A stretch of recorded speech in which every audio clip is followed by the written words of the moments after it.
Hey guys, you're listening to another episode of the Wisconsin Investor Podcast. I'm your host, Corey Raymond. And as usual, I am bringing you guys another rock star guest today. I'm super excited about today's episode. I'm going to introduce him here in a second. But I did want to talk about something I've been talking about recently was our Burr for Beginners course. You guys have heard that on a lot of the episodes. But what I'm going to talk about today is recently we put some data together at Wisconsin Discount Properties of our ARVs. And so a lot of times, I've been in this business now almost a decade. One of the things I hear from you guys out there when you're looking at some of the off-market deals is that the ARVs are inflated. I hear that all the time. You guys, you're putting these ARVs out way too high. So we said, well, let's see, what are we putting the ARVs out at? And so we look back at over 50 different flips in a time span. We didn't hold back anything. It's on our website. You can go check it out under case studies.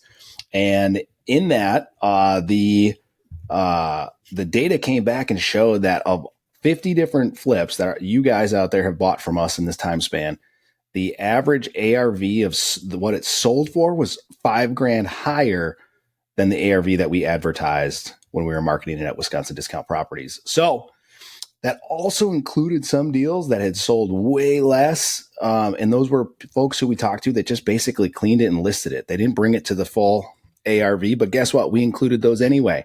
So our ARV is probably even more conservative than what we have been advertising. So you can have confidence if you go to wisconsindiscountproperties.com, join the buyers list, start getting these off-market deals in your inbox every week, 6 a.m. if you're Central Time.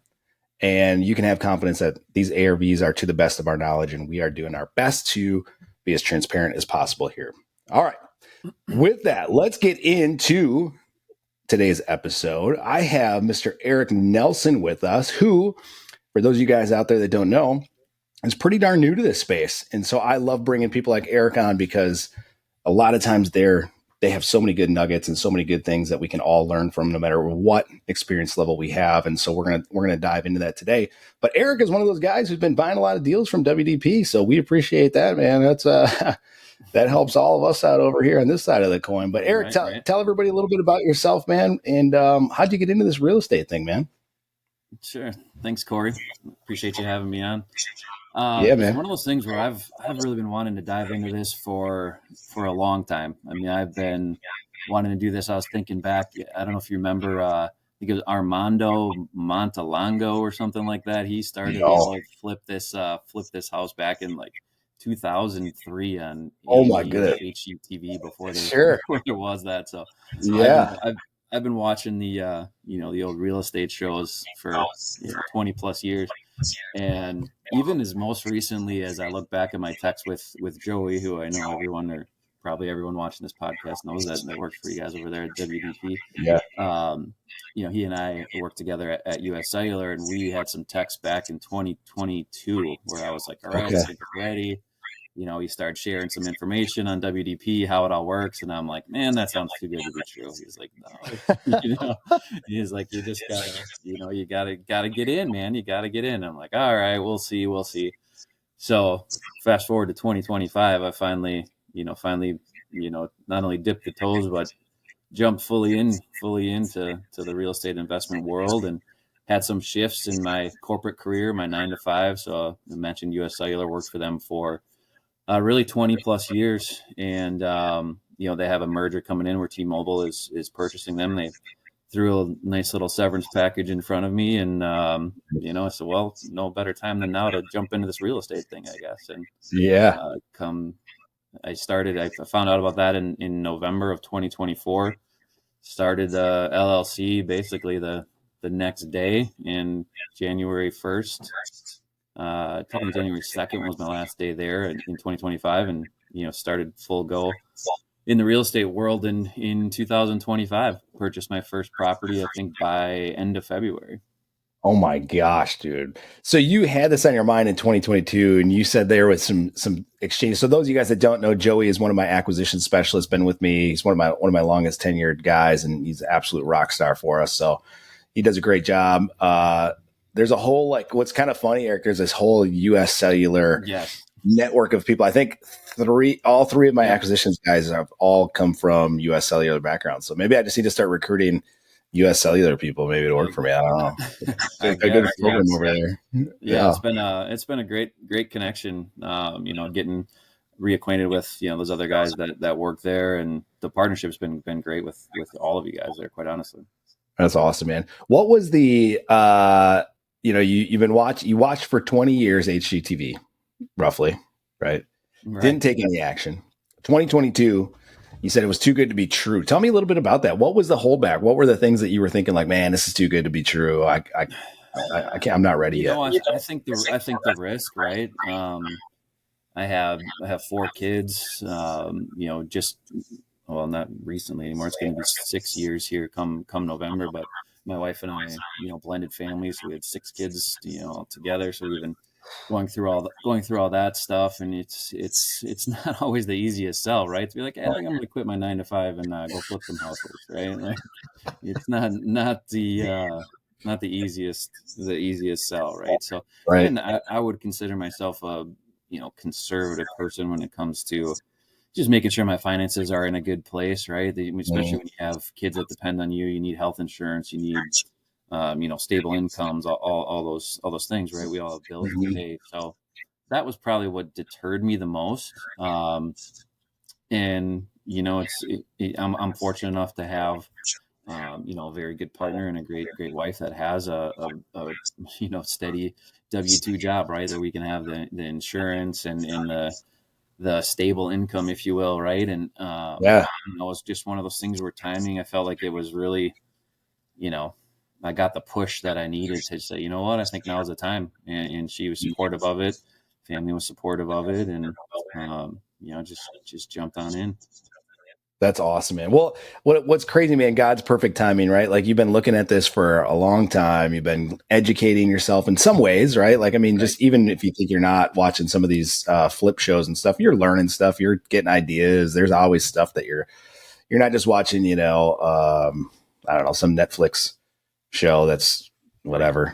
Right. I forget what the crazy Korean one is that everybody's all goes nuts about, but I don't Right. know that you're learning too many lessons there watching something like that. So you're learning things in there. And then 2022 comes and you've got six kids that you're worried about making sure are taken care of. And it's hard to give up that income. Plus, the other thing we see a lot of people do, and that's one of the things I advise is if you are in one of those roles, do it on the side, start slow. But when you got six kids, man, maybe it was time was the issue? Is that why you weren't looking at starting it on the side, or was it just attention that you didn't have to be able to give to it, or Yeah, what? for sure. I Okay. mean, time was definitely a big part of it. Our kids are all very active. They're older now, so again, that's a piece of it where my youngest daughter is a senior in high school, and so I don't want to say we're empty nesters, but we're getting there. The other kids have been through college or in college. So that was a piece of it. They're all very active. You got sports, you got travel ball, you got AAU, you got summer vacations, you got to get the boat out. There's all kinds of distractions, if you were. Where it didn't seem like that it was a perfect time to try to do it on the side. And I'm not really a half in kind of guy. I'm like, if I'm going to do this, I'm going to go all in, and I'm going to do it right. And so Yeah. yeah, I just I did read some books, did some talking to a lot of the people that do work for you, of kind of like all right, so like no BS. What's break this down for me? How how does it work? And I Yeah. am a numbers guy. I did come from my operational background and finance background and that sort of thing, so that helps. So I was like, all right, there's always going to be some risk involved, right? But For sure. I think if you do your homework enough, run your numbers enough, keep your numbers modest. You mentioned ARVs early on. I think from what I've seen, the ARVs have been really spot on. Mm-hmm. Again, that can be the finished products that that you're putting in the properties, as well as you're renovating them, and what your finished Yeah. product is going to look like. Um, but yeah, I think it was a number of those things. It can, there's a fear out there, right? Like, I think if you go into something like this and you don't have a little bit of fear, I think you're crazy, right? I think Yeah. you gotta You're be probably also realistic a about serial it, killer. right? Yeah. Yeah. There's a good chance if you're not scared a little bit, you're definitely you should be on a watch list somewhere. Yeah, absolutely. Yeah, dude, that's great insight, man. And that's kind of what I anticipated was, I think that is something, it's easy from the bleachers to say, dude, everybody should do real estate and you should do this. But man, your kids are only little so long, right? And, Yeah. that time, you don't get that time back. You hear one of the biggest regrets from anybody who's had kids is like, I wish I would have had more time with my kids, kind of a thing. So, sometimes it's just a timing thing, man. Yeah. And it sounds like when the time was right, you struck. So that's pretty sweet. Didn't take Yeah. you long. No, we got after it pretty quick. And obviously the goal here is to build something that can be passed down to the kids too. Some of the kids have a passion for real estate already, whether it's getting their hands dirty, helping me with demo, or whether it's, my daughter and, getting into the business side of things and eventually getting her real estate license to be able to sell some of these properties or helping us stage them and getting it ready. And same with my wife. Like I said, my wife works a very demanding job and has a demanding career, but she loves to be involved in the process of picking out paint colors, or if we're going to, you know, do some staging or, landscaping or whatever. I would still run some stuff past there. But I found out real quick that she eventually was like, maybe you should just handle this. I have my own things I'm Okay. focusing She's like, on this here. was fun for a hot minute. Now you got She's it. like, I trust you. Just maybe let me know if we buy a house. Like that's a weird thing to let me know. But when it comes to, she's like, if you want to pick out a vanity for that bathroom, go ahead. Yeah. Okay. Good. She's resigned herself. Her pet project is over. She got her fix. Just Right. letting you handle it now. Yeah. Very nice. What were so when you got started, you went quick, right? Like you got this little severance thing, and then boom, you're buying deals shortly thereafter. Like, what were some things that maybe you didn't anticipate when you started this journey? I would say probably like the permitting side of things probably just jumps out to me just because it's something that I'm dealing with currently right now, right? Is just making sure you have proper permitting for the projects, right? That you're getting your permits pulled from the cities. I anticipated finding quality contractors to be a challenge. I would say that I'm pretty fortunate in that standpoint that I have found a couple guys that I work well together. I do some of the stuff myself to a point. Found a good electrician and all this, and kind of really just building your team. I anticipated that being a challenge, and it's been a little bit of a challenge, but honestly, not to keep shamelessly plugging WDP here, but I'm getting paid for You this shit. can. I'm not going to stop you, Eric. Keep going, buddy. This is No, great. I mean and obviously, like I said, I had some connections there, but it's been great to when I need something, I have reached out to those guys who are like, hey, who's your electrician, right? Or I know Tony is a big part of a lot of things you guys do there from a financial side of things, and he's just been a great guy to also just pick his brain and share his experiences. I've had some great talks with him. He's been great. Picking your Yep. brain on some things has been awesome too. Yeah, those would be probably some of the challenges. I'm a big proponent of having systems in place, right? Like having um, just a good, not only a good plan, but just like a repeatable system in place, right? And I think I'm still building that and taking pieces of some of the things that you guys have done or that I've seen other people do, kind of maybe make it my own a little bit. And I like to keep it simple, right? So just getting that nice simple plan in place and planning your work and working your plan. Yeah. No, that's such a good piece of advice because if you're just out there flying around like a loose cannon, everything's going to feel chaotic in your day to day. Your stress level is going to be much higher than it probably needs to be. Where if you just have, like you're saying, if you can create a plan and you can stick to that plan, and you can just, and again, you're going to have to alter as you learn new things, but for the most part, as long as you continue to go down a certain path, it's not going to feel so chaotic. It's going to feel like you're working a system and you're working a process versus just like, I don't know what I'm doing. I'm going crazy, right? Yeah. Yeah. You and Menards I were talking a little bit about this. Save your Menards receipts. Send in those rebates. They add up after a while. Dude, yeah, buddy. I got I'll tell you my what. Menards envelope right here. I just put all my receipts in that envelope, and then like once a month or so, send those babies in, and you get those rebates. And now you got $500, $600, $700 to buy a vanity, buy some side, whatever you need, right? It adds up. Yeah. Hey, if you got a business credit card or a separate credit card too, where you're earning some cash for back rewards or something like that, man, that stuff adds up too. Pretty soon you're spending 40 G's on a flip or something. And like you just bought a big project, which we can get into in a second. Yep. But with all the material and stuff that you're gonna have to buy for that bad boy, you put that all on a little rebate card. You're getting some. So this stuff adds up pretty quick, man. And we do that with our businesses. We spend a ton of money every month and on advertising or whatever. Anything I could put on the card where I'm not getting charged, some little service fee or whatever to put it on there. Yeah. I'm throwing it on the card and getting those little rebates or those cash backers. It adds up. Yep. Every little bit helps. Yep. Yep, for sure. Well, I did want to talk about real quick because you're in an interesting thing. You went from corporate world for 20 years to now you're doing real estate full time, right? Like there's nothing. Yeah. This is your gig, right? Yep. What's that transition been like, Eric? Have there been challenges with making that transition? Have you found kind of a system like you mentioned that's worked pretty well for how you manage your time? And then what makes up your time right now on a day-to-day basis? Yeah.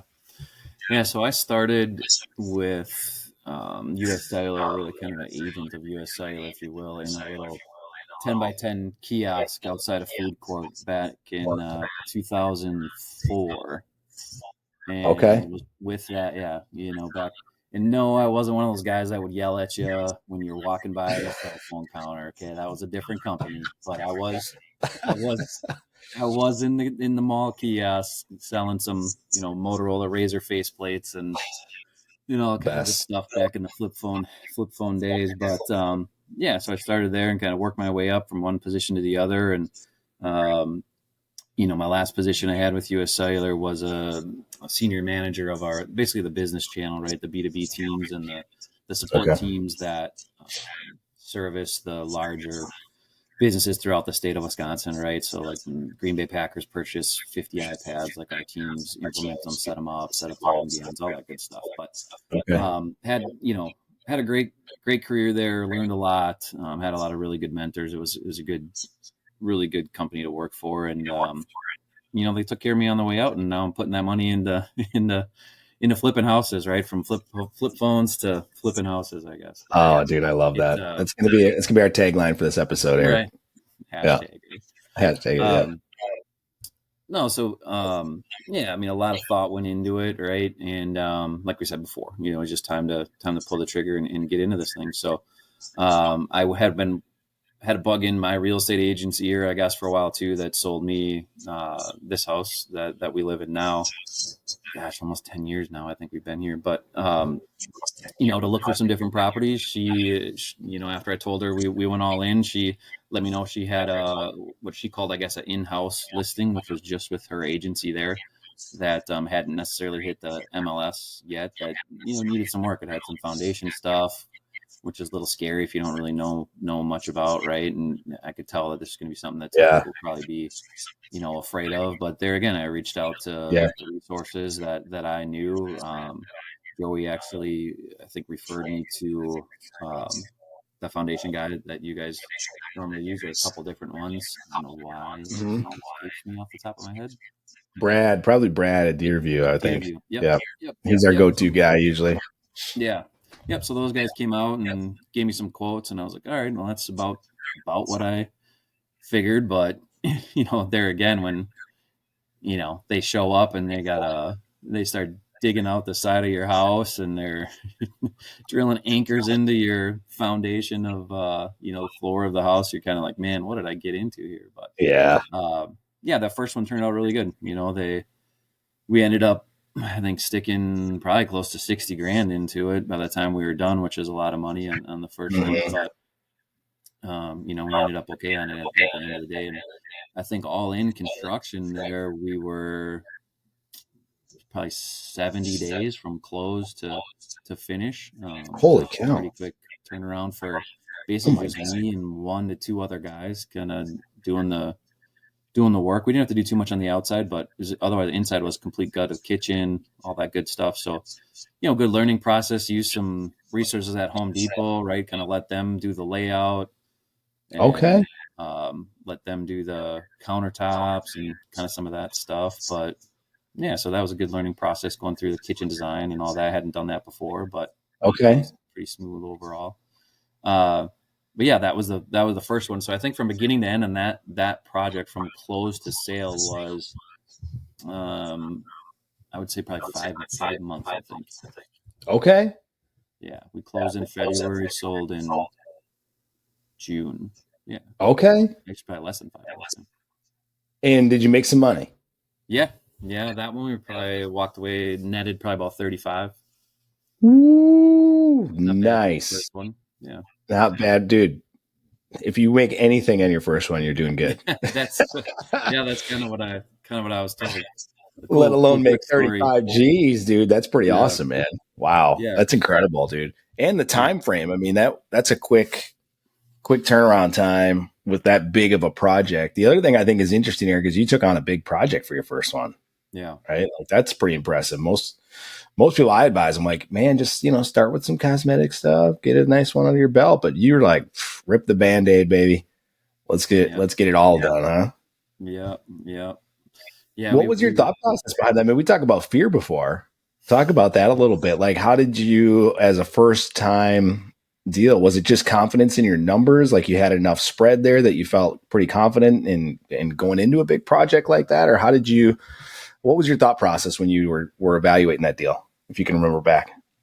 Yeah, I mean the numbers look good on it. I think, like I said before, I'm just kind of all in guy, and I knew that I didn't want to just come in and put some new paint and patch this and patch that. Right? I knew I wanted to have a really good finished project, so kind of just had a vision of what I wanted the house to look like when we were all done, and we just made it happen. Doesn't mean that there wasn't some some fear, second guessing along the way, but Yeah. um, I think, to me, I guess I'm in the mindset as I'm working on these projects. If the numbers start to get, I don't know, less where I want them to be, essentially, right? I think I'm just from the mindset that I'm just going to work harder on my own then, right? So instead of, paying Mr. Sandless to come in and redo the floors, like I rented the equipment and did it myself, right? So Okay. instead of having, you know, pro painters come and paint the house, like you got to get in Yep. there, roll up your sleeves and paint it yourself, So if Yep. you think, I think it's a healthy balance, right, of subbing out some of this stuff to like the foundation. Obviously, I'm not going to do myself, but when it comes Right. to spreading some mulch or mowing the lawn or whatever it is, right? Like you got to sometimes just roll up your sleeves and do it yourself, so you can make some money. Yeah, for sure. I love that, especially on those early ones, right? Like, one of the things I'm a big proponent of is it depends on your goals, right? But if you're looking to scale and grow and create more of a business out of it versus, just something you enjoy doing, like that's the other balance too. Like I hear some guys that are like, if you mow your own lawn, you're an idiot, right? And I'm like, I see the point. I get the point of what we're trying to make, but some people love mowing their lawn. So it's like, if you enjoy doing it, then do it, right? Right. Not everything has to be necessarily about the monetary component to it. If you enjoy doing it, it brings you joy and happiness and you love getting your hand, some guys just like working with their hands Yeah. and there's nothing wrong with that. Right. Yeah. But Oddly for enough, you, I what do does pay that look like? someone I do pay someone to mow my own lawn because I think I'm too busy doing other stuff. I got to pay someone. I'm right there with you. Yeah. I'm right there with you. We moved to Pulaski back in like 2014, I think. That's where 2016, I think. That's where I grew up. And we had 3 acres out there, basically just like grass. Right? It was like 3 acres of grass. So I bought like the 0-turn thing. I was like, yeah, I'm gonna get on the 0-turn all the time. This would be awesome. I love it. I love driving this thing. And after like my 3rd time mowing the lawn, and it took like 2 or 3 hours, I was like, this is so stupid. Yeah. What am I doing? I want to sell this thing right now and hire somebody to come out here and do this lawn for 2 or 3 hours every couple of weeks. I'm not doing this, but some people love it. Right. Let them do it, I guess. The day to day though for you, Eric, let's go into that real quick. I want to circle back to that.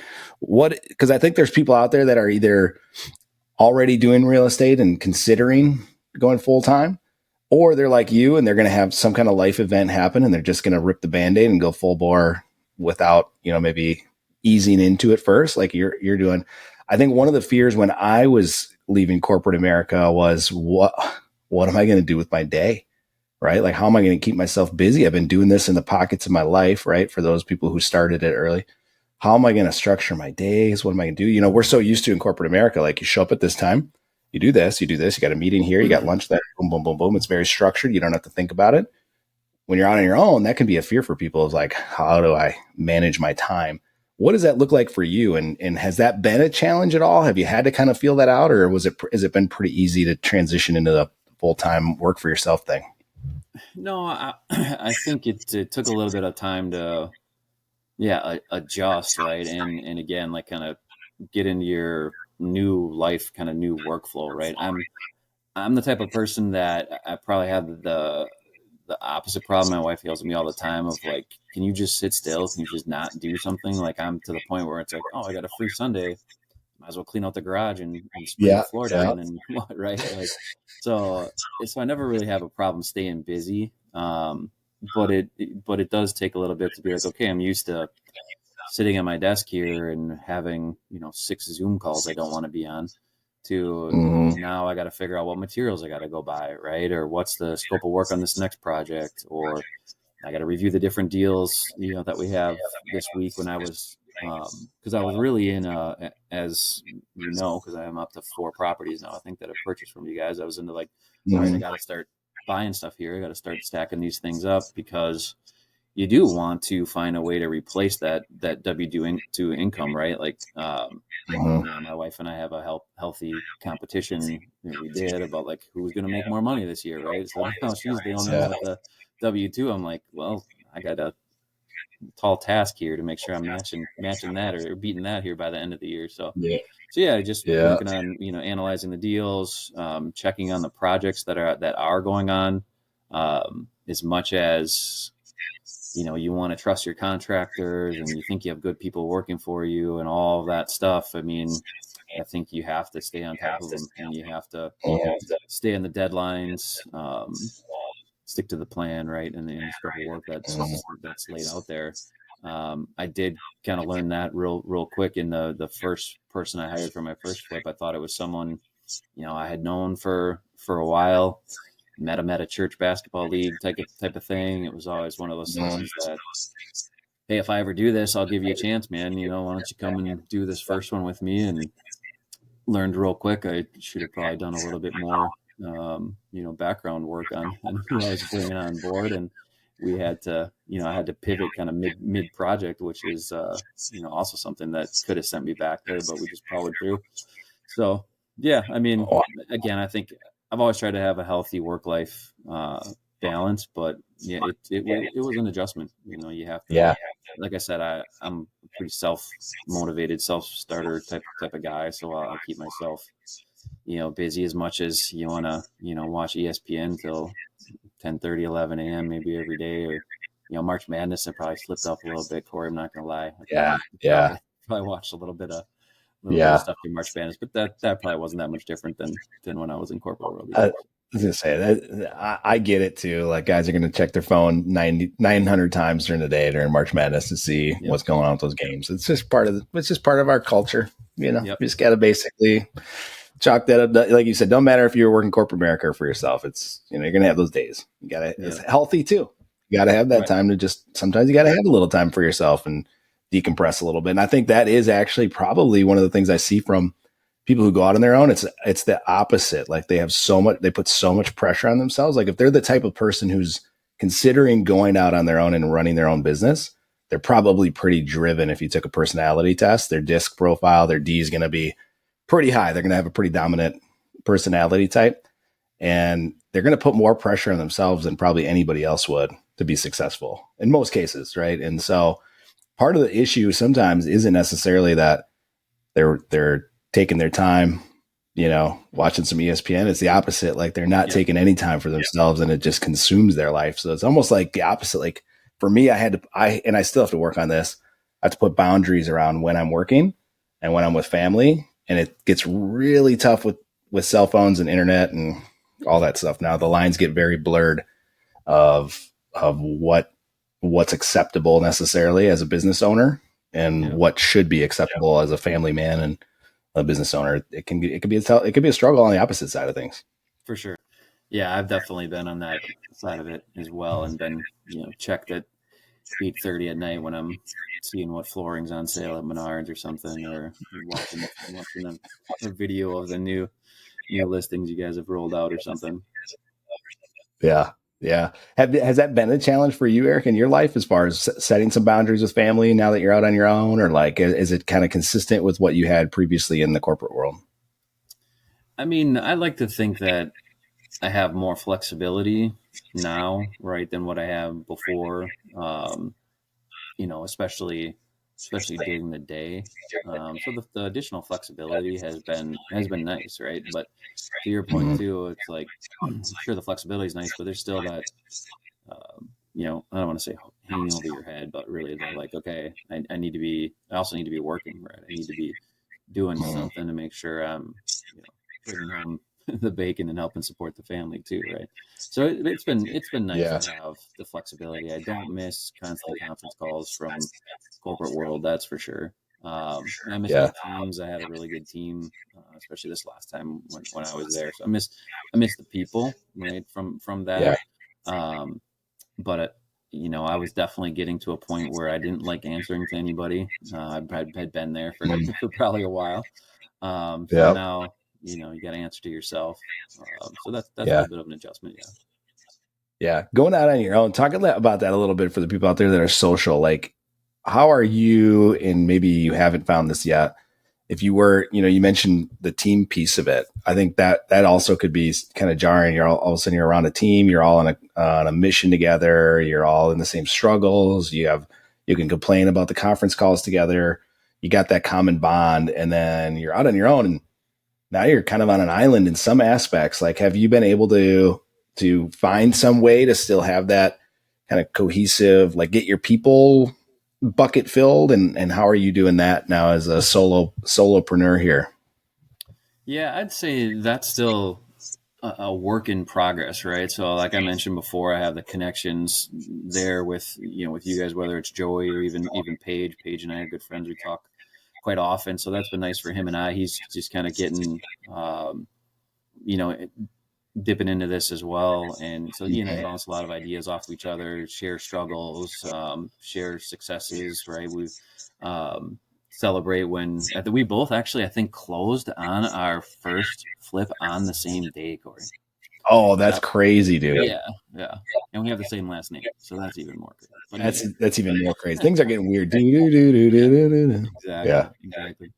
But yeah, I think that's something I'm continuing to grow, right? And I know I need to get to some of the REI meetings that you guys have. Even just watching, in preparation for this, watching some of your previous podcasts, like I'm reviewing some of that. I'm like, man, there's just so much I have left to learn with this, and so much good information out there. So I would say that's something I'm continuing to work on, and want to continue to grow my network, my team. Just be around like-minded people, right? That have that Yeah. entrepreneurial spirit, that have that passion for real estate. And for me, that goes all the way back to my dad was in real estate. I can remember helping him mail envelopes out for, like, before email, right? He was sending out Oh, mass snail mail letters for people to get a free market analysis done on their home, right? So back in the an early OG there. yeah. So that I think I want to continue to expand, that kind of social setting of who we're bouncing ideas off of, all that good stuff, because it is a lot of times, just who too. Like I said, I've been Mhm. able to, in a short period of time, get a lot of connections. And just the other day I was talking to a contractor, and I'm like, oh, I have this project where we're looking at maybe vaulting the ceilings. I know I need an engineer out here. I'm sure that's going to take forever. And it's like, well, I know this guy actually. Why don't you give him a call? Called him up. He happened to be at the Menards in Oshkosh. I'm like, well, I'm just down the road. You think you could stop in? Oh yeah, I can stop. So he just, stopped in. So, Oh, you just start saving those people in your phone. I got Joel the builder, David the scrap metal guy. You just mhm. start, junk clean out, Jerry, whatever it is, right? You just start Yeah, building yeah, building a network of people. So yeah. The guys on our team always give me crap because that's how I literally save people in my phone since their contact. So like I have like this guy Mike the Mudjacker. I don't even know his last name. I just know he's Mike the Mudjacker, and that's how he saved my phone. If I need mudjacking, that's the guy I call. I got junk guy. Yeah, that's just how my contacts look now. So if you ever need a contact and you get one from me, it's usually their last name is going to be whatever I remember about that person or their role or whatever the case is. But the networking piece, man, I swear we talk about this on every single episode because it is so important. And I think not necessarily even like as you and I are talking, Eric, I'm kind of thinking through the networking piece of it. And it can be a lonely island if you're out on your own. Like, for people in corporate America and stuff like that, you still have that team connection a lot of times. So it's not as impactful. But I think like for guys like you've gone out on your own, especially if you're more of a social person, personality type, when you go out on your own, it can be really lonely and like almost depressing at points because you're so used to that back and forth human interaction, like in your face, 8 hours a day for 40 hours a week. And then you go out on your own and like, it's just crickets and you like all your friends were your work friends because you spend all your time with them and like now they're all out doing something else or you're not in their little sphere. If you left a job that necessarily wasn't by choice. And so getting to some of these events for the information is great, but it's more so sometimes even just for your own like mental health to be around other people with the same struggles and that you can build some connections with and relationships with and talk through some things, joke, make the real estate humor, if you will, and those types of things. It can really help mentally a lot of times if you're out on your own. For sure. Yeah. Well, man, this is awesome, Eric. One last thing I want to ask you about. I want to go to something a little tactical because this was some little nugget you threw out there a little earlier that I didn't even know was possible. So we do flips. We're doing more flips than we have in the past because our team's doing a great job locking up a lot of deals. And sometimes we have more deals than what we want to put out to you guys. But I don't get a ton into like the rehab. I've never been great at doing rehab. I don't like it. I'm not a detail guy. I keep talking about this one in Jacksonport that I'm doing. You and I were talking a little bit before this. Like, I hate this. I hate general contracting this thing right now. And I don't even have to general contract anything inside the house. I just have to get the house there on a new slab. And I hate it. Like, I hate it. I'm learning a ton though. The second one probably would be much easier because now I've learned a lot. Everything wouldn't be such a shock to me. But that being said, you mentioned something a little earlier. You went into Home Depot and they helped you lay out and design the kitchen. I didn't know you could do this. So can you tell us a little bit? Who did you talk to? How did you set that up? What was that process like? Tell me a little bit more about that. Sure. I don't know how I necessarily stumbled across it. I think I just started talking to somebody in their department there back by the kitchen cabinets and started just asking questions about the kitchen cabinets. What are the most popular ones for contractors? What do you recommend? What's the mid-grade cabinet? What's the higher end cabinet? You start to learn about what comes with soft closed doors, right? And then what's the price difference for those types of things. But then I just started talking to somebody there and they kind of outlaid their program that they have where essentially if you give them the rough dimensions, right, of the kitchen, they first set up a consultative call with you to start to lay it out, right? You give them the dimensions, kind of where you think you want things. Do you want an island? Do you want, in cabinet fridge, whatever, right? And then you set up another appointment after that. Actually, sorry. So they send out their own measurement team, right? So they send out a measuring team to take the measurements themselves just to, I think, confirm, how to use a tape measure, I guess. I don't know. Or maybe I'm so new. Maybe they just did that with me. I don't know. Yeah, I would need that if that was me for sure. I would even trust mine for sure. Yeah. But they, and that's mainly for the countertops, I think, right? They want to make sure they get the countertops right. Okay. So yeah, and then you have another meeting where they actually will lay out the kitchen with you. And I went in person for that actually, where it's kind of, you get to see a nice little 3D image of the kitchen and you can tell them, what the height of the cabinets that you want, do you want standard height? Do you need elongated cabinets which I needed in this particular flip because I took a sledgehammer to the fake like soffit that was in the kitchen. And then they They do the countertops as well, and it was a pretty easy. You could pick out your appliances while you're all there. But it was a pretty easy process. And then they had somebody come in and install the quartz countertops, because of that. Again, that was like, I know that was like over my head. I didn't know my contractors well enough then to really trust if that was something they specialized in. And I just figured, Sure. if I'm going to invest in quartz countertops, I'm going to pay a quartz countertop company to put it in, so nothing happens. Yeah. That's Yeah, awesome. Would they hang would they hang the cabinets too for you if you Yep. want, if you need them to? Yep. Yeah, they'll install it. I mean, for a fee, obviously, but yeah, Sure. they'll install everything. But I think the design and the layout portion was maybe $150 for the consultation. Wow. So it wasn't much at all. And then this last flip, or that I just started actually, um, in Oshkosh. It's a pretty straightforward kitchen, but I went to Lowe's for that, and I just sat down with a guy right there, and he did the imaging right there, no appointment, no anything, and that was really smooth too. Wow. Dude, that's such a good nugget right there for people. Cause I think, Eric, even for me, I'm like, it's one of the struggles you talked about getting into this, or things you anticipated maybe being a challenge. Luckily for you, have not been as big of a challenge as they can be. It's finding good people to do the work, right? Yeah. And you outsource it to some of these big box stores. If they have people that are vetted, you're probably, if they don't do it right, you're probably going to have a good chance of getting somebody to come back and fix it because Yep. it's through a big box store, right? And as long as it can meet timelines and the cost is comparable, I guess you would say, to what you could get elsewhere, it's almost like a cheat code to get some of these flips done without having to go and find all these different people to help you go do it. And then you got to come up with the design and do all this stuff. Like, man, that might be the way to go for some people out there listening to this. Yeah, I mean, I just looked at it as a learning opportunity. As worst case scenario, even if I don't do it again, at least I'm learning something about the process here as we went through it. Yeah. Wow, And that's even, awesome. yeah, I think the cabinets took. I think like another key learning would be like cabinets and windows. Order them quick, because those are the one things that can take the longest, especially if you have special sizes for your windows. If you need custom windows, that could take a little bit. If you're Yeah. just doing, some in stock windows from Menards or something, then not as long. But cabinets, I think these last cabinets that I just ordered took 2 to 3 weeks. Mm-hmm. Yep. Yep. Definitely.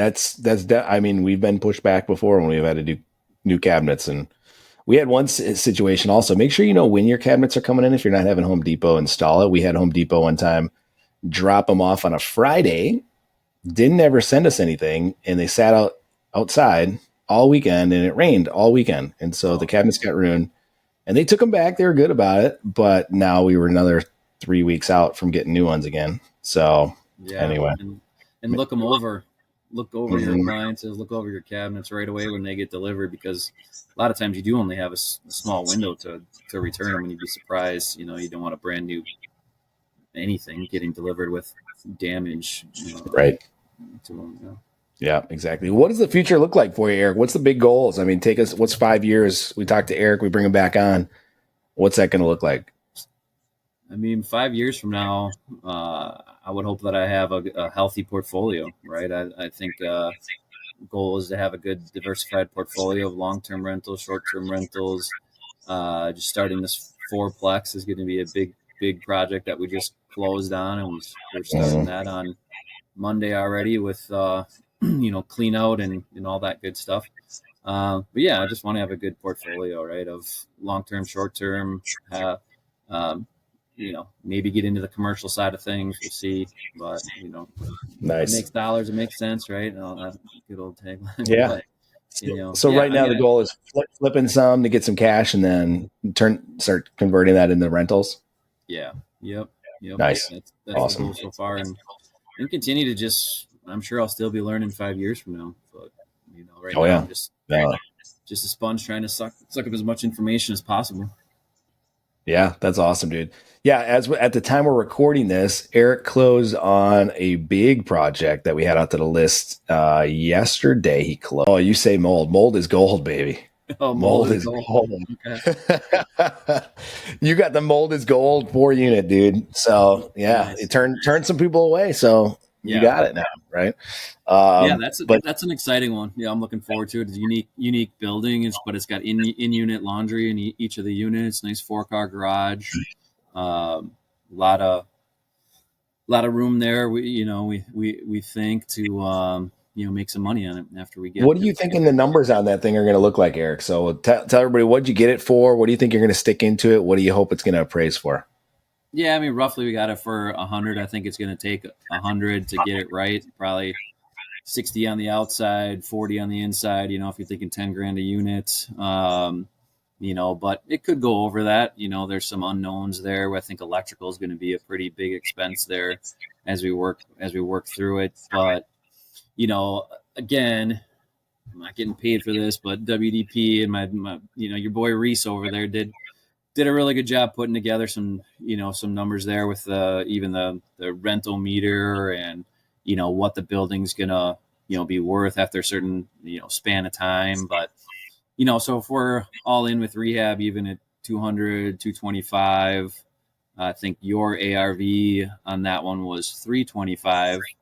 The lender that I was initially working with did their own kind of independent appraisal of the property, and it came in right at like 320, 325. So it came in right in line with what you guys came up with. And again, you mentioned that earlier. So, that was pretty spot on. So even if you go for that, even at 320, most lenders will do 80% of that. If you're at 260 on a mortgage, hopefully you can cash out 60 on it. And when you refinance and get some good renters on there, and it should cash flow, pretty decent. I'm thinking 1,000, 1,200, and hopefully more, per month. But it should be a good project. I'm looking forward to it. Dude, that's awesome, man. And 320 might even be low, right? By the time you get it done and you start getting it rented up, right? That's one thing I think that helps when we put these ARVs out. This is just a hypothesis I have, is by the time you flip it, so you buy the property today, the market is at what it is, right? Mm-hmm. By the time you get it out there, say it's 6 months now and you're listing this property, or when you go to refinance this thing, let's just say you've got them all rented now. It took 6 months, maybe 8 months to get it stabilized and rented or whatever. The market consistently appreciates over time, right? I just did a podcast, a solo episode where I broke down a bunch of numbers. And this one, it'll probably get released right before yours, like the week before your episode, Eric. And what's interesting is like this is in Manitowoc, you bought it, right? Yep, just outside of Manitowoc, kind of Francis Creek area, yeah. So I had my good friends over at ChatGPT do some deep research on market appreciation on rental properties, and I did it for like all of Northeast Wisconsin. Manitowoc over the last 2 years has appreciated like 17 to 20% or something like that. Like just insane growth. Not saying that's going to happen to you, but that's where I think we see some of these ARVs maybe down the road coming in higher. It's just time is just working and the market's just consistently appreciating. So you're going to get those little bumps. So like if you're looking at an ARV today and your appraisers, this is one of my struggles I have with some of these ARV appraisals or appraisers is sometimes they're looking 6 months to 12 months in the rear, right? We're looking when we're like, especially for a flip. So if you're buying it using a community bank and you're going to use a flip, right? We're trying to predict what's the market going to be in 6 months, not 12 months ago. What's it going to be in 6 months from now? Right. And so a lot of times it's gotten lost in that translation. Again, it's not a huge difference. 4 or 5% is pretty common over time, but it's still a factor, right? You put 4% on 300,000. That's a $12,000 difference, in a year's time. So I agree. It makes a difference. Even looking back on my first flip that I did, the appraisal that was done on that by the lender came in at like ARV, or they don't necessarily call it ARV. I think it's kind of like a hybrid of ARV and kind of current value, because they'll lend up to 80% of that number. So that came in at like 260, right, is what their appraised value was for that. So they lent up to 80% of that, but that house sold for 320. So when you think about where they put that number and where it ended up actually selling, and again, that's where I think it depends on the finishes you put in them, right? We put nice cabinets, you put quartz countertops, you put some good LVP in there, but that stuff can pay some dividends in the end. Yeah, for sure. Wow, that's crazy. So one thing I just heard there, we have a couple right now. One that I just did a refi on, and we have a buyer of ours who actually works for us. They have a higher end one that they've bought, and the appraisal came in super low. Right. Point is, if you can get through that and figure out a way to still finance it or rebut that appraisal and get your appraisal up. But if you can't, appraisers sometimes they don't like to change their appraisals. They're a little bit like they know what they're doing. They got a little ego, right? Uh, if you just gave, I think, some people some hope, right? Like if you know your numbers and you know you're solid on your numbers and the appraisal comes in low, don't count yourself out here, right? Like there's still a good shot you're gonna be able to get your number if you do the property right, like fix it up the way it should be, right? Yeah, for sure. I think the more That's you great. get under your belt, The other thing about that, I just sorry, we might have some buffering going on. Oh, go ahead, Eric. I think we had a little delay there. Yep, I think we had a little delay there. Go on. Go ahead. Okay. No, I think the more you get under your belt too, right? You can show your lenders of like, hey, I know, this is what you're thinking, but these are the last 2 or 3 we did that here's what they sold for, right? So you just get more with more experience, I think can show them what you're capable of doing. Yep. Yep. And I just had one on a duplex. So we renovated both units of this upper lower duplex. We had an ARV on it of 240 that we put out to the buyers list. My appraisal came in at 210. And I was like, what? There's no way. Like, so I went through the guy's comps. He used the 3 lowest comps that are possible. Some of them were actually decent. I was kind of like, oh crap, this isn't cool, because some of them looked pretty nice from the pictures on the previous listings. But then I went and I just pulled my own comps, and like again, he used the 3 lowest comps. So I'm rebuttaling it right now. I wish I had an update of how that rebuttal went, but I did use my good friends again over at ChatGPT. So we got a couple shameless plugs today: Wisconsin Discount Properties and ChatGPT hook up here. But I had it. It was really cool. I put in all the comps that I found. I uploaded those, and I put in the appraisal, and I uploaded that, and I had it basically pick apart the appraisal and talk about why my comps were more relevant than what the appraisal was. And it put together like a nicely worded rebuttal, because otherwise I'd be like, this appraiser's an idiot, and then I probably wouldn't get very far. So I had to put a nice little rebuttal, and the lender called me like right after I sent it over to him. He's like, thank you so much for putting all the data you gave me.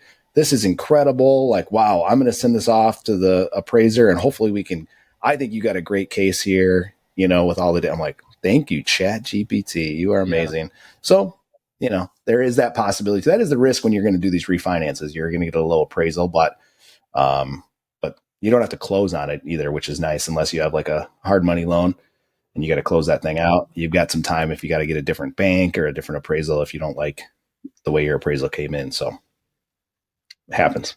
Well, Eric, appreciate you being on, man.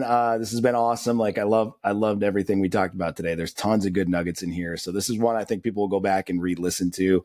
Again, especially if there's somebody that can relate to your current state, or they're thinking about maybe going out on their own. There's a lot of good stuff in here. But for those of you guys listening, I say it on every episode, go share this stuff on your social platforms. Not only does it help us continue to get the word out and put this in more people's earbuds, but it's going to help you guys as well. You're going to have more people, more lenders that know about your private money, possibly some deal flow coming in from people who see you're doing these types of things, especially people like Eric who are in, doing some of the dirty work, sharing some of that stuff. Now they're sharing some of these episodes of education for other people. It's only going to help you. So if you guys do want to get on that buyers list, Eric did a great job promoting today. I'll send him a check after this for that commercial today. But you can go to WisconsinDiscountProperties.com, put your information in on there to get added to the buyers list. And then Reese or Connor from my team will reach out to you and have a conversation, figure out your goals, talk to you a little bit about getting you connected up with some of the people you might need to help you in your real estate journey, whether you're here local or you're somebody outside the state that wants to invest in our markets. We would love to have that conversation with you, and we will see you guys on the next episode